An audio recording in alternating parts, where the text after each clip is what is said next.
Hello classic students, welcome to concept learners. आज हम अपना इंग्लिश का यूनिट 3 पूरा का पूरा unit 3 with in a video complete करने वाले हैं, which is nurturing nature. So stay tuned. So let's get started. सबसे पहले हमारा आता है नीम बाबा। तो नीम बाबा यहाँ पे इस स्टोरी में बात की गई है नीम के बारे में। ठीक है, नीम हम सबको पता है, हमने हमारे घरों के आसपास नीम के पेड़ भी होते हैं, राइट। तो नीम के बहुत सारे फायदे होते हैं एंड इस चैप्टर में हम वही पढ़ने वाले हैं। ठीक है, तो स्टार्टिंग होती है कि एम्बर जो है, एम्बर स्कूल से वापस आती है। एक लड़की का नाम जो कि स्कूल से वापस आती है एंड नीम की छांव के नीचे बैठ जाती है अपने कोर्टयार्ड में, आंगन में। उसको ऐसा लगता है कि जैसे ट्री उससे बातें कर रहा है, थोड़ा थोड़ा विस्पर कर रहा है।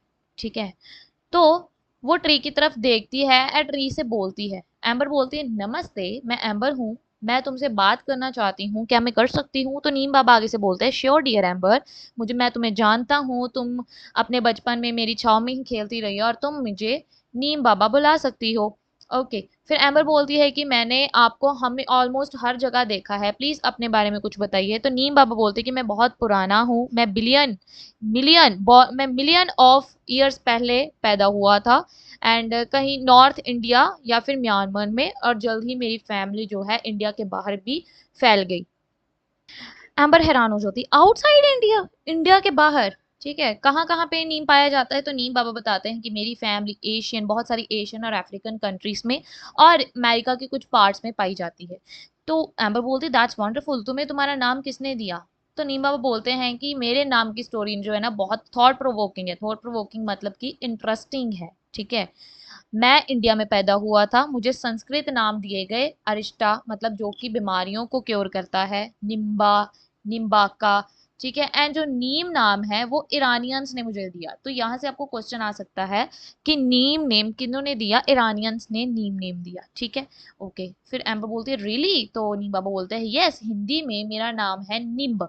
ठीक है, इंडिया में मुझे जो है बहुत सारे इंडिया में मुझे इन इंडिया में मेरे पास मेरे बारे में बहुत सारे नाम हैं मेरे, जैसे निम, लीम्बा, निमोरी, निम्बामंद, निम्बे एंड नीमो। ठीक है, तो एमर बोलती हैं कि तुम तो बहुत वेल नोन हो, बहुत जाने जाते हो, बहुत अच्छी बात है। नीम बाबा बोलते हैं कि डियर एम्बर, हम जो है, हम हम we became well known for what do we do. हम कैसे ज्यादा जाने जाते हैं? जो हमारा काम है, जो हम करते हैं ना, उससे हम ज्यादा पॉपुलर है। तो पीपल जो है ना, लोगों को हम बहुत यूजफुल लगते हैं, इसलिए वो हमें जानते हैं। साइंटिस्ट जो है हमें bitter grace of God, nature's gift to man and cleanliness parting tree, इन नामों से भी बुलाते हैं। कुछ तो हमें मैजिक ट्री भी बोलते हैं। तो आपको क्वेश्चन पूछा जा सकता है कि साइंटिस्ट कौन कौन से नेम से बुलाते थे? Bitter grace of God, nature's gift to man and cleanliness parting tree. Okay, उसके बाद आता है हमारा सेकंड सिनारियो। अब एवर बोलती हैं कि आई नो, मुझे मुझे पता है कि लोग जो है ना, क्लीन टीथ, लोग जो है अपने दांत साफ करते हैं तुम्हारी ट्विग से। ट्विग मतलब छोटी छोटी पतली पतली टहनियाँ, एंड मुझे अपने क्लोथ्स भी लीव से प्रोटेक्ट करते हैं। मान लो कोई क्लोथ्स उन्होंने स्टोर करके रखने हैं अलमीरा में, या कोई भी बड़े स्टोरेज बॉक्स में, जैसे गर्मी आ जाती है तो हम सर्दियों के कपड़े बीच में रख देते हैं, या सर्दियाँ आ जाती है तो हम गर्मियों के कपड़े संभाल के रखते हैं। तो उसमें नीम लीव्स डालते हैं ताकि कोई भी हम बोल दें कीड़े वगैरह ना पैदा हो जाए। ठीक है, तो कई समटाइम्स बैक जब जब मेरे ब्रदर को मियसल्स हुए थे, मियसल्स एक तरह की डिसीज होती है, जबकि जो कि स्किन के ऊपर बहुत सारे रेड रेड दाने हो जाते हैं एंड फीवर हो जाता है। तो डॉक्टर ने उसको नीम लीव्स बेड के ऊपर डाल के, और उसके ऊपर बेड पे डाल के और उसके ऊपर लेटने को बोला था। ठीक है, क्या तुम एक्सप्लेन कर सकते हो क्यों डॉक्टर ने ऐसा बोला? तो नीम बाबा ने बोला कि डॉक्टर्स को पता है कि नीम के पास केमिकल प्रॉपर्टीज होती हैं जो कि जर्म्स को डिस्ट्रॉय कर देती है। मियासल्स जो है ना, पूरी बॉडी पे इचिंग यानी कि खुजली करते हैं। और जो नीम है ना, वो आराम देती है एंड जर्म्स को जो है पैदा ग्रो नहीं होने देती। नीम की leaves, barks, flowers, fruits and even roots भी जो है ना, मेडिसिन बनाने के लिए यूज होते हैं, डिसीजेस को क्योर करने के लिए।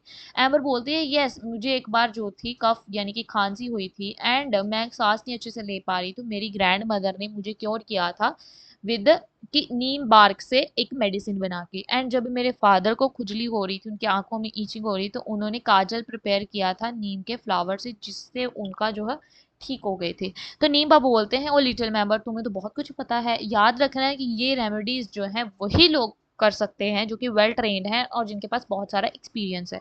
ठीक है, तो आप भी ये आपके लिए भी एक तरह की है कि आपको भी ऐसी रेमेडीज खुद ट्राई नहीं करनी चाहिए।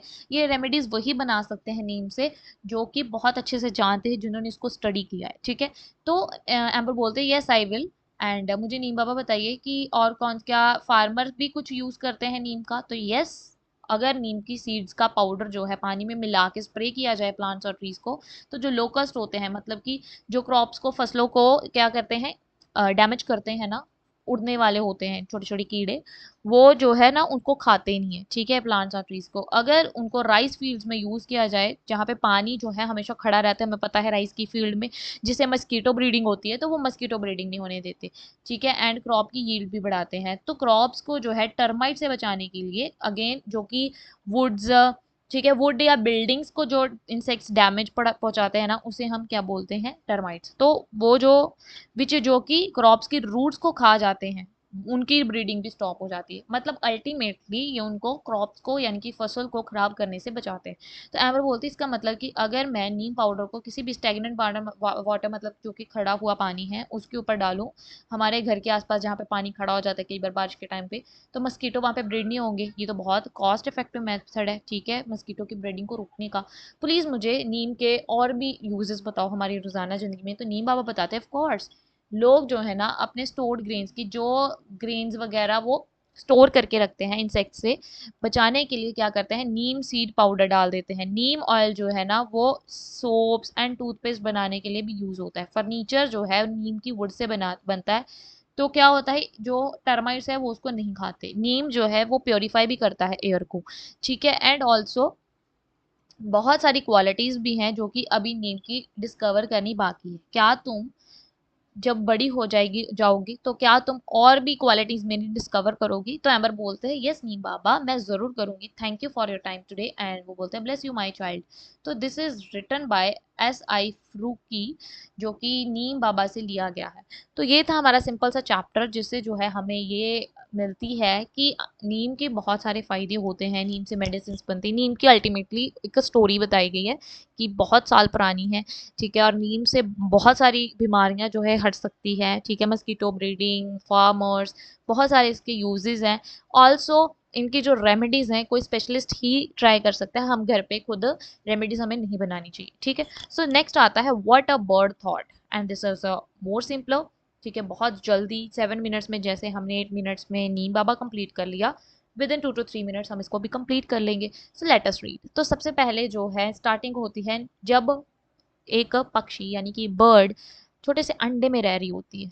तो सबसे पहले उसका बहुत छोटा सा घर होता है, ठीक है, वो वहां पे बहुत अच्छे से रहती है, और उसको लगता है कि जो वर्ल्ड है वो छोटा सा और गोल सा है, क्योंकि उस वक्त के लिए जो वो एग है, जो वो अंडा है, वो ही उसकी पूरा दुनिया है, वर्ल्ड है, ठीक है। एंड जो कि किससे बना है, पेल ब्लू शेल से। तो बोलती है कि मुझे, मैं जब पहले छोटे से घर में रहती थी, मैं बहुत अच्छे से रहती थी, एंड मुझे लगता था कि जो वर्ल्ड है, ये पूरी दुनिया है, छोटी सी और गोल सी है, एंड जो कि किससे बनी है, पेल ब्लू शेल से बनी है। मैं उसके बाद कहाँ पे रहने लगी, छोटू से नेस्ट में, ठीक है, कोई भी और किसी चीज की जरूरत नहीं, मैं बस छोटू से नेस्ट में रहती थी। एंड मुझे लगता था कि जो ये दुनिया है ये स्ट्रॉ से मिलके बनी है, एंड जो कि मेरी मदर ने बनाई है, ठीक है। एक दिन जो है मैं नेस्ट से फ्लटर करने की कोशिश कर रही थी, बाहर निकलने की कोशिश कर रही थी, तो मैं एक ब्रांच के ऊपर बैठ गई जहां पे मुझे सिर्फ लीव्स ही लीव्स दिख रहे थे।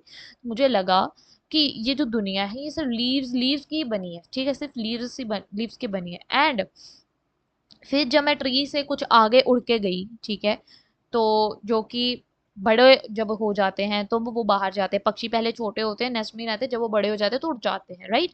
तो जब मैं, जो कि बड़ों के लिए बहुत अच्छी दुनिया थी, मैं वहां उड़ के जब बाहर गई तो मुझे नहीं पता था दुनिया किससे बनी है, तो मुझे पता ही नहीं चला, ना ही मेरे नेबर्स को पता चला। नेबर्स को जो उसके आसपास रहते हैं, जो उसके आसपास पक्षी उड़ते हैं, जो उसके फ्रेंड्स हैं, उनको भी नहीं पता था कि वर्ल्ड किससे बना, इतना बड़ा। कहती पहले मैं छोटे से अंडे में रहती थी, मुझे लगा कि ये पेल ब्लू शेल की छोटी सी गोल सी दुनिया है, यही बस एक दुनिया है। फिर मैं जब अंडा टूटा, मैं बड़ी हुई, थोड़ी सी नेस्ट में रहने लगी, तो मुझे क्या लगा कि ये एक स्ट्रॉ से मिलके बनी है दुनिया। फिर उसके बाद वो थोड़ा सा उड़ी, फ्लट करने की कोशिश कर रही थी, उड़ने की कोशिश कर रही थी, तो वो ब्रांच के ऊपर बैठ के होगी, तो उसको लगा कि सिर्फ लीव से बनी है। जब उसके आगे उड़ के जब वो बड़ी होगी, उड़ जाती है, तो उसको तब बोलती मुझे पता ही नहीं कि दुनिया कैसे बनी है, एंड नो वन नोज, किसी को भी नहीं पता कि ये वर्ल्ड किससे बना है।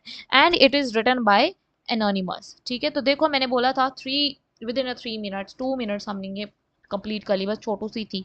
उसके बाद आती है हमारी last chapter, that is spices that heal us, की वो मसाले जो कि हमें हील करते हैं। ठीक है। सो डू यू नो, क्या तुम्हें पता है कि अगर इन स्पाइसेस को हम किसी भी काम के लिए यूज करें, कुकिंग के अलावा, मसाले तो हमेशा खाने में डलते हैं, लेकिन उसके अलावा अगर हम मसालों को यूज करें तो कौन कौन से ऐसे चीजें हैं जहाँ पे हम यूज कर सकते हैं। तो यहाँ पे हो रही है, एक लेटर लिखी गई है।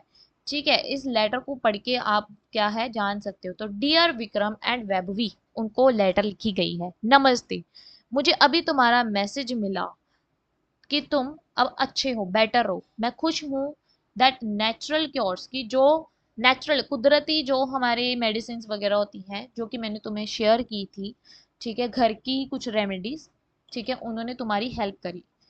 तुम्हें ज़रूर ट्राई करना चाहिए इन क्योर्स को एंड अपने फ्रेंड्स के साथ भी शेयर करना चाहिए। जब मैं छोटू सा बच्चा था, आई लर्न, मैंने उनसे सीखा था, अपनी ग्रैंड मदर से, मैंने अपनी दादी से सीखा था। वो यूजुअली घर की रेमेडीज जो थी ना, ज़्यादातर वेदर रिलेटेड, जो जैसे वेदर मौसम वगैरह बदलता है तो कॉमन सी इलनेस वगैरह हो जाती, छोटी मोटी बीमारियां लग जाती हैं वेदर के चेंज होने से, जिससे क्या है जो कि इन होम रेमेडीज से जो है क्योर हो जाती है। तो मैं तुमसे कुछ शेयर करता हूँ जो कि मसालों के बेनिफिट्स, जो कि ज़्यादातर हमारी रसोई घर में यानी कि किचन में ही मिल जाते हैं। तो मैं हल्दी से शुरू करता हूँ, जिसको कि टर्मरिक बोला जाता है इंग्लिश में। सो ये जो है ना, एनर्जी लेवल और डाइजेशन को इम्प्रूव करने में हेल्प करती है एंड बॉडी पेन को कम करने में भी हेल्प करती है। उसके बाद आती है मेथी। मेथी लेंगे हम, मेथी जो कि जिसको फेनोग्रीक बोला जाता है इंग्लिश में। ठीक है, तुम हैरान हो जाओगे जान के कि ये हमारा शुगर लेवल और हमारा जो बॉडी का वेट है उसको कंट्रोल में रखती है मेथी। ठीक है, आपको क्या करना है, मुझे मेथी के सीड्स रात को भिगो के रखने हैं। ठीक है, फिर सुबह क्या है, पानी पी लेना है मेथी का। ओके। उसके बाद आ गया हमारा थर्ड, जीरा, जिसको क्यूमिन सीड्स बोला जाता है, जिसको कि पूरी रात के लिए पानी में सो करके रख दो। एंड ये कैसे हेल्प करेगा, ये डाइजेशन को इम्प्रूव करने में हेल्प करेगा। ऑल्सो अगर नींद नहीं आ रही, ठीक है, तो उसको भी क्योर करेगा। So you know when you are babies, क्या तुम्हें पता है जब तुम छोटे छोटे बेबीज थे और तुम्हारी टमी में, पेट में गैस हो जाती थी, तो आई यूज टू पुट हींग, मैं क्या करती थी, मैं हींग डाल के पानी में, ठीक है, पानी में हींग डाल के, आई यूज टू पुट हींग वाटर, हाँ, तुम्हारी टमी के ऊपर जो है हींग पानी, हींग का पानी डालती थी, पिलाती नहीं थी, पेट के ऊपर डालती थी, जिससे तुम्हें कुछ रिलीफ मिले। हींग जो है ये हमें कफ और कोल्ड, खांसी और जुकाम कंट्रोल करने में भी हेल्प करता है। उसके बाद आती है हमारी दालचीनी, जिसका हम सिनेमन कहते हैं, एंड लॉन्ग क्लोव, जो कि हमें तब रिलीफ देते हैं जब हमें टुथे को, मतलब दांत में दर्द। ठीक है, तो ये चीजें आप रेमेडीज याद रखो, जब आपको कोई भी ऐसी प्रॉब्लम होए तो आप अपनी मम्मी के साथ शेयर करो एंड यूज इट। ठीक है। सो जब तक डेंटिस्ट को कंसल्ट करने तक, जैसे हमारे दांत में दर्द हो रहा है, रात को होने लगा, तो हम क्या करें भी, हम तो डेंटिस्ट के पास जाएं, तो क्या करो, दालचीनी लेके उसको दांत में रख लो या फिर लौंग रख लो। ठीक है, जो कि आपको रिलीफ देता है। उसके बाद आता है अदरक, दैट इज जिंगर, जो कि एक और हर्ब है एंड हमें तब हेल्प करता है जब हमें जुकाम या सर्दी हो। ठीक है, ये हमें पेन से भी राहत देता है। क्या तुम्हें पता है कि जो हमारा अदरक होता है, गिंगर होता है, ये कुकिंग के लिए भी यूज होता है। कब से यूज होता आ रहा है, 4000 साल पहले से यूज होता आ रहा है।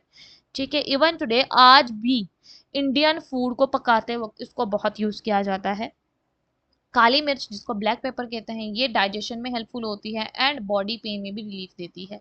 You may have seen that कि एंड ऑफ अ मील, की अब तुमने देखा होगा कि खाना खाने के बाद यूजली सौंफ, जिसको फेनल सीड्स बोलते हैं, या फिर अजवाइन, जिसको कैरम सीड्स बोलते हैं, वो सर्व किए जाते हैं। ये क्यों, क्योंकि ये हमें डाइजेशन में, खाने के डाइजेशन में हेल्प करते हैं। उसके बाद आती है हमारी इलायची, जिसको कार्डमम बोला जाता है, जो कि डाइजेशन में हेल्प करती है, रेस्पिरेटरी कोई प्रॉब्लम हो, ठीक है, उसके लिए हेल्प करती है। और बैड ब्रीथ की, जिसके मुंह से बदबू आती है, उसको क्योर करने में भी हेल्प करती है। So now go into the kitchen, अब अपनी रसोई घर में जाओ, अपने किचन में जाओ, इन हर्ब्स को, इन स्पाइसेस को आइडेंटिफाई करने की कोशिश करो कि कौन सा क्या है, कौन सा क्या है, पहचानो देख के। एंड याद रखो कि you must consult an elder before use them, कि हाँ ये चीज, या कि अपने आप नहीं हमने बन जाना, ठीक है, डॉक्टर। आपको जो है एक एल्डर से कंसल्ट करना है पहले, अपने बड़े, किसी बड़े, यहाँ पे मम्मा पापा, ये कोई भी बड़ा है, एल्डर है, उनके बताएं, ठीक है, उनके साथ शेयर करें, देन ही उसको यूज करें। ठीक है, माय लव, आशीर्वाद to both of you. Yours affectionately दादी। तो ये लेटर किसने लिखी थी? दादी ने लिखी थी। तो आपको जो है ये क्वेश्चन भी पूछा जा सकता है that to whom who wrote the letter to to Vikram and Webby in spices that heal us story। तो किसने लिखी थी? दादी ने। या फिर टू whom डिड दादी रोड द लेटर, तो विक्रम एंड वेबवी को लिखी गई थी। तो बस ये था हमारा छोटू सा यूनिट जो कि with in a 15 minutes only हमने कंप्लीट कर लिया। इसी तरीके से हमने यूनिट 1 यूनिट 2 भी 20 मिनट्स के अंदर अंदर कंप्लीट किए हैं। उनका लिंक डिस्क्रिप्शन बॉक्स में मिल जाएगा प्लेलिस्ट का, एंड ऑल्सो सभी के नोट्स भी प्रोवाइड हैं। ठीक है, इनकी एक्सरसाइज की वीडियोस जिसमें मैंने बहुत अच्छे से एक्सप्लेन किया है, एक एक क्वेश्चन एक्सप्लेन किया है, वहां पे जाके आप अच्छे से समझ सकते हो, डीपली समझ सकते हो। वीडियोस काफ़ी शॉर्ट है ताकि आपका टाइम बचा सकूं एंड आपको बहुत एलेबोरेट तरीके से पढ़ा सकूं। अगर वीडियो अच्छी लगी हो तो लाइक शेयर एंड सब्सक्राइब कर देना, एंड ऑल्सो हर एक चीज़ जिसकी चीज़ की मैंने अभी यहाँ पे जिक्र किया है वो सारा कुछ डिस्क्रिप्शन में है, तो आप वहाँ पे जाके चेक कर लेना। सो मिलते हैं आपसे नेक्स्ट वीडियो में। Till then take care and bye bye.